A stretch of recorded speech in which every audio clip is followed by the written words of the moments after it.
ক্ষেপণাস্ত্রের আক্রমণে ইসরায়েলের টানা বাজছে সাইরেন। আতঙ্কে কোণঠাসা হয়ে পড়েছে ইসরায়েলিরা। মিসাইলের এমন তীব্র হামলা আগে কখনোই দেখেনি ইসরায়েল। 24 ঘন্টার ব্যবধানে ইসরায়েলে আছড়ে পড়েছে ইয়েমেনের প্রতিরোধ যোদ্ধাদের 4টি ব্যালিস্টিক মিসাইল। ইয়েমেনের এই হামলার জবাবে ছুটতে থাকা ইসরায়েলিদের ধৈর্য ধরার আহ্বান জানাচ্ছে নেতানিয়াহুর সরকার।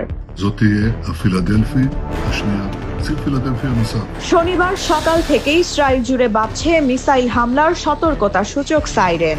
ইয়েমেন থেকে ছুটে আসা ক্ষেপণাস্ত্রের বিস্ফোরণের শব্দে আতঙ্ক আর ভয় ছড়িয়ে পড়ে গোটা দেশটিতে। সীমানা পার হওয়ার আগেই মিসাইলটি নিষ্ক্রিয় করার বার্তা দেয় ইসরায়েলি বাহিনী। তবে বিস্ফোরণ আর আগুনে নেতানিয়াহুর বাহিনীর ব্যর্থতা সাথে সাথেই স্পষ্ট হয়ে যায়।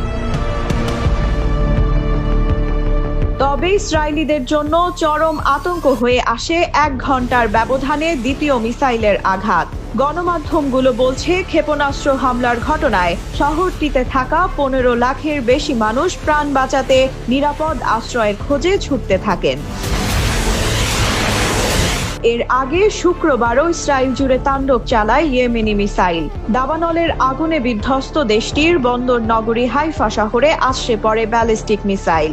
রামাত ডেভিস বিমান ঘাঁটিতে মিসাইলের হামলা ভয়ঙ্কর বিস্ফোরণ ঘটায়। প্যালেস্টাইন টু হাইপারসনিক ব্যালিস্টিক ক্ষেপণাস্ত্রের আঘাতে আগুন ধরে যায় ঘাঁটিতে।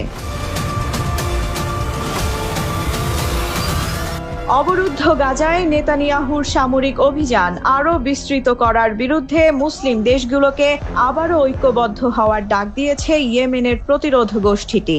নিরীহ ফিলিস্তিনিদের পাশে দাঁড়িয়ে নিজেদের ধর্মীয়, নৈতিক ও মানবিক দায়িত্ব পালনে আরব ও মুসলিমদের সোচ্চার হওয়ার আহ্বান জানালো দলটি। গাজার উপর আগ্রাসন বন্ধ না হলে ইসরায়েলে মিসাইল হামলা চলতেই থাকবে বলেও আবারও ঘোষণা দিয়েছে দলটি। একই সাথে মার্কিন বাহিনীকে মোকাবিলায় সর্বোচ্চ প্রস্তুতির বার্তাও জানিয়ে দিয়েছে দলটি।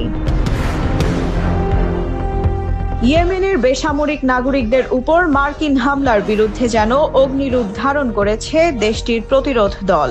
ট্রাম্পের বাহিনীর আগ্রাসনের বিপরীতে ইসরায়েল জুড়ে যেন নরক নামিয়ে আনার মিশনে নেমেছে প্রতিরোধ যোদ্ধারা।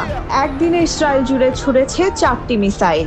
ইসরায়েলি গণমাধ্যমগুলো এরই মধ্যে ইয়েমেনের ছোড়া মিসাইলে এক মানচিত্র প্রকাশ করেছে, যেখানে দেখা গেছে নেতানিয়াহুর দেশটির প্রতিটি কোণই রয়েছে প্রতিরোধ দলটির মিসাইলের আওতায়। এমনকি 1 মাসে ইসরায়েল জুড়ে এরই মধ্যে প্রায় 30টি মিসাইল আঘাত করেছে। ইসরায়েলি গণমাধ্যমগুলো বলছে, মিসাইলের হামলায় এর আগে কখনো এত বাসিন্দাকে আশ্রয় কেন্দ্রে ছুটতে হয়নি। যুক্তরাষ্ট্রের নজিরবিহীন আক্রমণ সত্ত্বেও ইসরায়েলে এমন বিধ্বংসী হামলা ইয়েমেনের দলটির অবিশ্বাস্য শক্তিরই জানান দিচ্ছে। ইরানের নেতৃত্বাধীন গোষ্ঠীটির কাছে কত পরিমাণ মিসাইল রয়েছে তার সুনির্দিষ্ট কোনো তথ্য নেই নেতানিয়াহু বা ট্রাম্পের কাছে। তবে 2 বছর ধরে ইসরায়েলের বিরুদ্ধে টানা আক্রমণ চালিয়ে যাওয়া ইয়েমেনের যে নিজেদের ভান্ডারে থাকা অফুরন্ত মিসাইলে গোটা ইসরায়েলকেই ধসিয়ে দিতে পারে, সেটাই যেন স্পষ্ট হচ্ছে।